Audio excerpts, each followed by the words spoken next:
C'est bon? Bon, on l'arrête plus. 280 km/h, vitesse de pointe. Une voiture d'endurance comme les autres, enfin presque.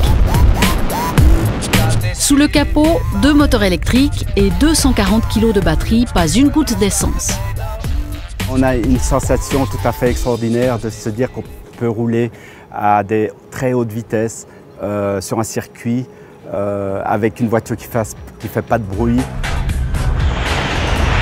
La Green GT, une voiture de course 100% propre. À l'origine du projet, Jean-François Weber et Christophe Schwartz, 2 ingénieurs EPFL. Pour eux, l'idée n'est pas fumeuse du tout, ils s'y consacrent depuis 1 an et demi. J'ai à aucun moment eu peur, pourtant j'ai lâché mon job, j'ai mis toutes mes économies dans ce projet, mais à aucun moment je me suis posé la question est-ce que ça allait me mettre en danger. Le défi, créer la première voiture électrique à courir les 24 heures du Mans. Côté vitesse, on l'a vu, le bolide tient la route.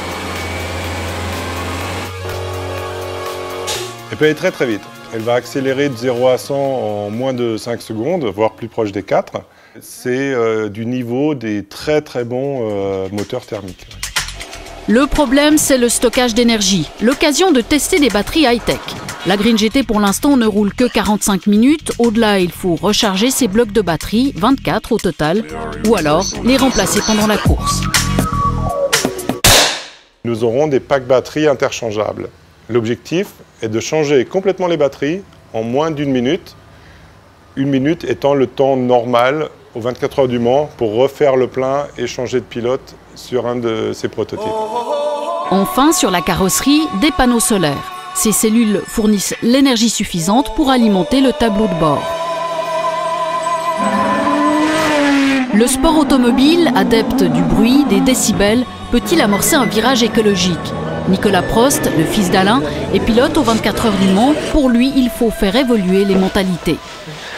Je trouve que c'est bien que ce soit une initiative privée qui montre qu'il y a un peu le courage d'aller se mesurer à l'ordre établi et de faire voir ce qu'est capable de faire une voiture électrique. Même s'il y a une attente de beaucoup de personnes pour une voiture électrique qui remplacerait la voiture à essence, les fans de sport automobile sont aussi là pour voir des voitures qui font du bruit et dont on entend l'impuissance. Donc il y a un petit cap à passer quand même. Pompe à eau, pompe à huile. Et maintenant, dès que tu mets power, tu peux rouler. Un cap qui ne fait pas peur aux concepteurs de la voiture écolo. Aujourd'hui, journée de test à l'aérodrome de Sanon. Le comportement de la voiture est analysé dans le détail. Pour nous, c'est concluant parce que le châssis sur une piste d'aviation comme ça, on voit que ça saute beaucoup, donc on ne peut pas prendre des vitesses très très fortes. Mais la voiture se comporte correctement. Côté pilotage aussi, les essais sont concluants.